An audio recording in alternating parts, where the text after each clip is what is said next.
मुझे तो भगवान शिव से वर चाहिए था कि मेरी नजरों में आप बसे रहें, इससे ज्यादा कुछ भी नहीं चाहिए। आप मेरी नजरों में, क्योंकि एक सांसारिक मनुष्य की दृष्टि में शिव अगर बस गए, भगवान शंकर आकर अगर बस गए तो जीवन एक आनंदित होता।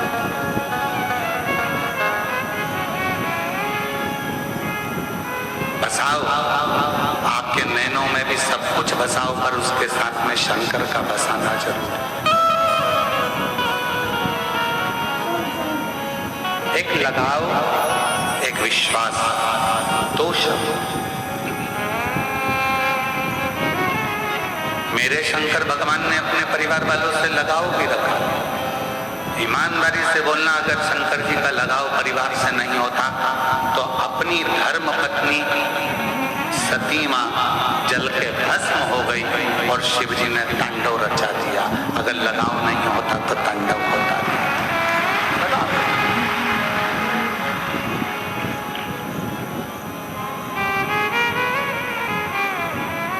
मेरे शंकर भगवान ने घर नहीं छोड़ा, मेरे शिव जी ने अपना परिवार नहीं छोड़ा, अपना घर नहीं छोड़ा, अपना कुटुंब नहीं छोड़ा।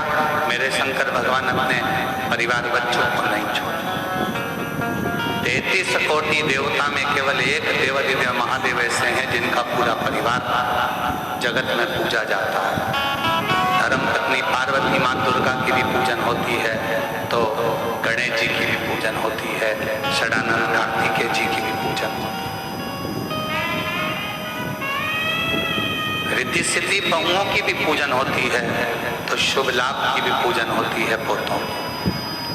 पर पोतों की आमोद प्रमोद की भी पूजन होती है, तो मेरे शंकर भगवान की बेटियों की भी पूजन होती है।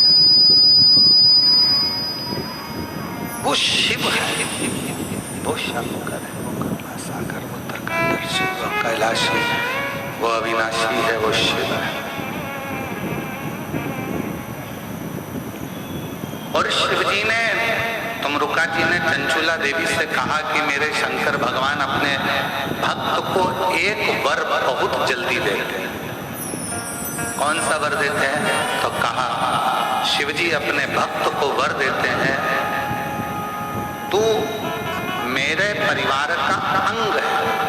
अगर तू मेरे मंदिर में आकर एक लोटा जल चढ़ा रहा है, मेरे मंदिर में आकर मेरी पूजन कर रहा है, सेवा कर रहा है, चाकरी कर रहा है, तू मेरे मंदिर में सेवा चाकरी में लगा है, तो तू मेरे परिवार का अंग है। मैं अपनी धर्म पत्नी की पूजन करा सकता हूँ, बेटों की करा सकता हूँ, बेटियों की करा सकता हूँ, पोता पोती की पूजन करा सकता हूँ। तो शिव जी कहते हैं जो मुझे भजता है उसकी भी जगत में मैं जय जयकार करा देता हूँ। मेरे शंकर प्रधानी, मेरे त्रिकालदर्शी, मेरे कैलाशी अविनाशी शिव, करुणा सागर, दया सागर, मेरे शंकर, मेरे शंभु, जो उसको भजता है पूजता है उसका भी जय जयकार वो करा देते हैं।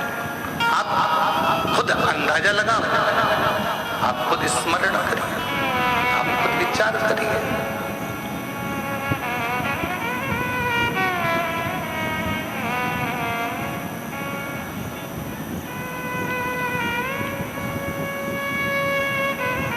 आप रोज भगवान शिव के मंदिर जाना चालू करो, शिव जी के मंदिर में एक लोटा जल चढ़ाना प्रारंभ करो, श्री शिवाय नमस्तुभ्यम बोलना प्रारंभ करो, भगवान के भजन गाना प्रारंभ करो।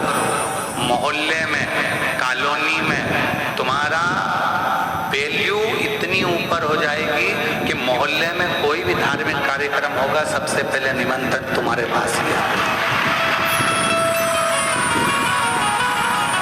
करके देखो, प्रैक्टिकल करिए। शिव जी के मंदिर जाना चालू करो, शंकर जी का गुणगान गाना चालू करो, मंत्र बोलना चालू करो, श्री शिवाय नमस्तुभ्यम बोलना चालू करो, भगवान की विरल भक्ति को धारण करना प्रारंभ करो। धीरे धीरे मोहल्ले के लोग, कॉलोनी के लोग, मंदिर के लोग आपको सम्मान देने लगेंगे। जी जी, कल हमने प्रदोष के भजन रखे, तुम्हें तो आना ही पड़ेगा, तुम्हारे बिना हम कार्यक्रम नहीं करेंगे। इतनी वैल्यू रिश्तेदारों के लिए इतना करापन, तो उनने ये नहीं कहा कि तुमको आना ही पड़ेगा, तुम्हारे बिना हम ये कार्यक्रम नहीं करेंगे।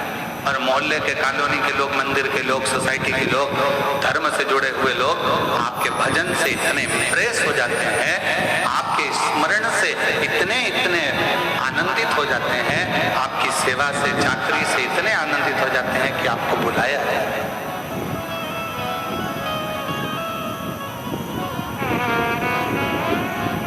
आप सेवा में लगो तो